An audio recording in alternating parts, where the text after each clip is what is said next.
আর এটা দিয়ে তাল গাছের কবিতাটা না, এটা তো পারি ওই আমি। ওই বগি তুই খাস কি, বোনা খিচুড়ি চাস কি, মুরগি দিয়া খাবিনি, আমারে ফাইলে দিবিনি, আমার বাড়ি মনায় কান্দি তোর বাড়ি সিনাই কান্দি তুই। মাগো দাও গীতা, একটা জিনিস না ফাললে কবি না, জুত করে বইয়া থাকবি। তুই কোন দেখছ ছড়ার মধ্যে বোনা খিচুড়ি লইয়া কথা কয়? হ্যাঁ, বোনা খিচুড়ি খাবিনি, আমারে ফাইলে দিবিনি, তে বগি লোকে বন্ধু ফাইতে লাইছে, বগিয়ে তারে বোনা খিচুড়ি খাওয়াইব, বগিয়ে ফাইলে তোরে বোনা চটকনা দিয়ে দিব। ও আমি কিতাম, আমার মাথায় তো খালি ইডি ঘুরে, যা মাথায় সেইটা দিয়ে তো সরা বানাইলাই। এছাড়া তুই কোনো দেখছ মানুষে বোনা খিচুড়ি লিয়া সরা বানায়? হ্যাঁ, এটা সরা না ডাইলের বড়া রে।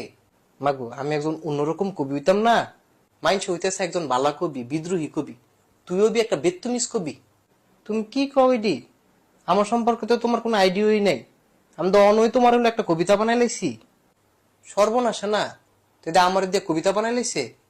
তুই কি কবিতা বানাইছ? শোনো, আমার কবিতার নাম হলো আমার ভাই। তোর ওই ভাই কহুনি। আমার ভাইয়ের নাম জানে আলম, তার পকেটে থাকে কলম, মাথায় দেয় মলম, খায় খালি শালগম। কেমন হয়েছে কবিতাটা? তোমার ছোট ভাই তোমার লেখা বানাইছে? আমিও তো তোর একটা কবিতা বানাই লেছি। মাগু তুমি যদি কবি হয়ে গেলা গা, লগে লগে কবিতা বানাই লেলা?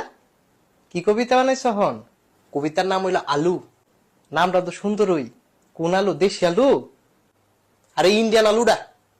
আচ্ছা কও কও হুনি। আমার ভাই চকলেট, ভাত খাই সাইড ফিলেট, পড়ালেখায় নাই সালু, পরীক্ষায় পায় আলু। তুমি এই কবিতাটা না কইয়া আমারে দুইটা বাড়ি দিল তো ফারতা।